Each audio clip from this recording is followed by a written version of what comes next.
Alright guys, good forecast for tonight. Light wind, but I will say it's switchy at the moment. I'm watching the windsock down here and it's going every which way.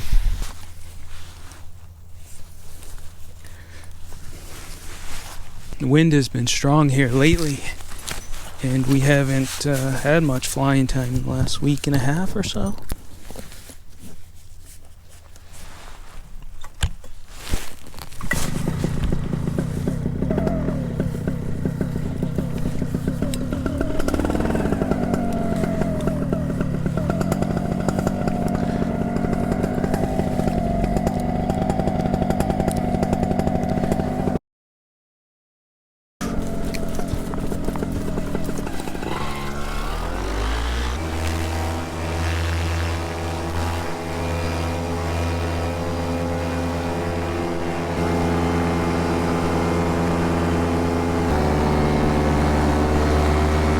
So I got an aircraft here ahead of me.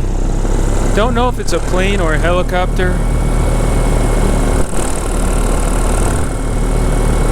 I'm just going to turn on my strobe. And I may just fly low for a little bit. Tonight the air's a little bit wonky.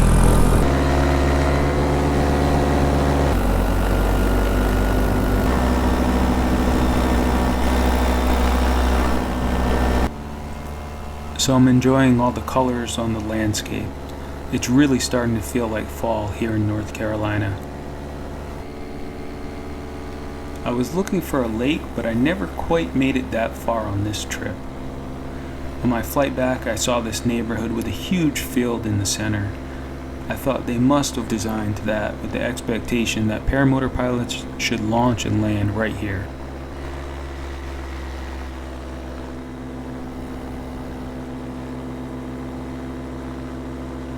Whoops, didn't mean to startle this doe.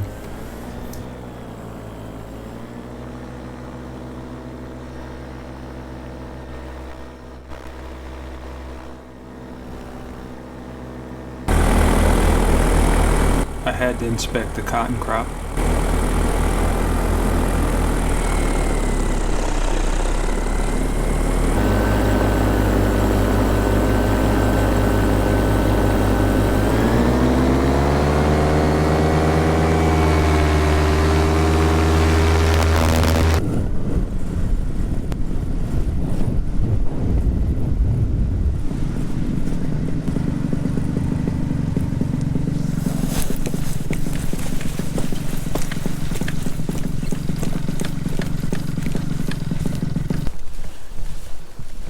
So it's getting late.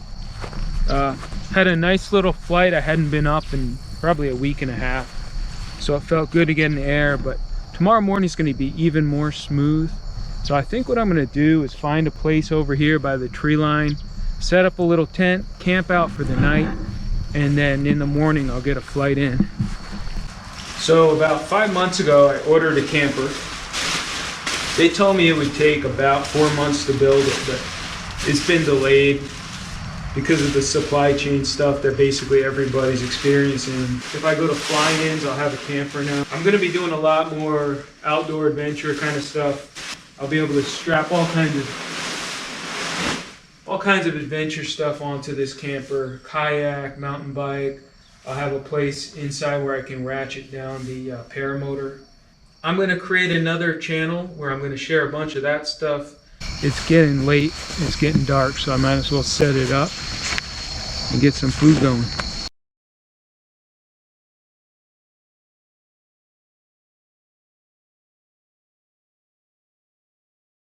I just crashed in the tent down by the creek last night.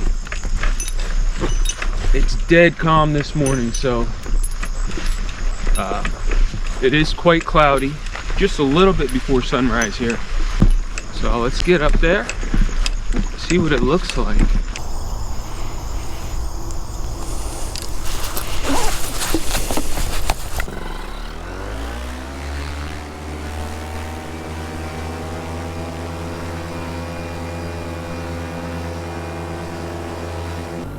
I'm flying out of Indian Trail, North Carolina, and I'm making my way east toward the Rocky River. Yeah, so I just got this kayak yesterday. And it made me wonder if I could take the kayak down the Rocky River. I saw a video yesterday that there are people who do it, and I think you have to just time it out perfectly to get the right water level. Because this could be a bit challenging. Or you may be able to move just fine, but what ends up happening is you beat your kayak up on all the rocks.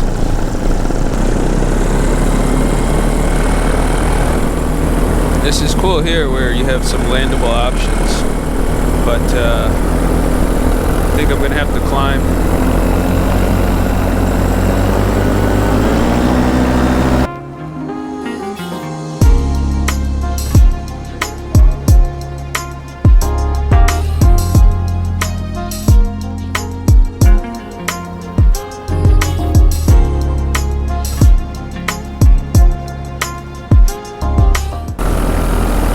How does that work? If there's just one cow in a field, is it a bull?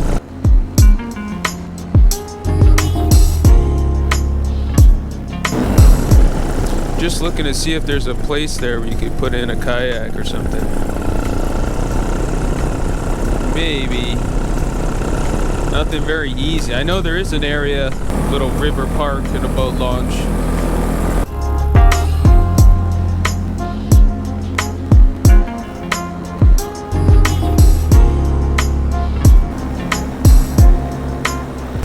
Alright guys, so I'm just returning back from a normal flight and I see this obstacle in the air in a place I've never noticed it before, and I had to come over and have a closer look. And I guess what they're doing is they have a big crane up and they're probably putting up a cell tower here. Let me show you what I'm talking about. Can you see the crane from here? Okay, so it occurred to me as I was getting closer that if there were someone up there suspended from the line working on the cell phone tower, I definitely didn't want to disrupt their work or make them nervous flying by. So I just moved along, but I guess the moral of the story is, even if an area is close to you, you feel familiar with it, there could be new obstacles that pop up in the air even overnight, so always be cognizant.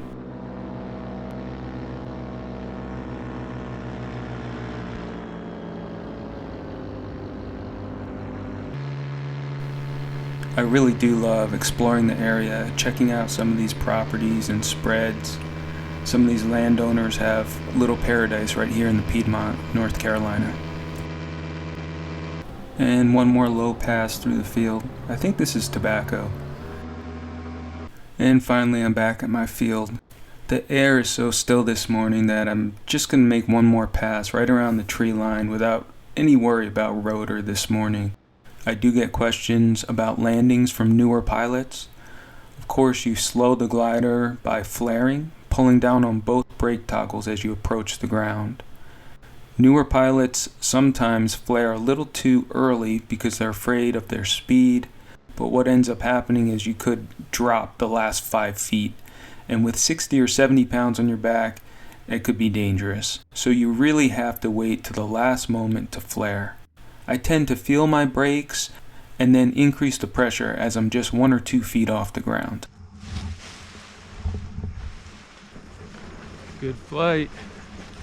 That was fun.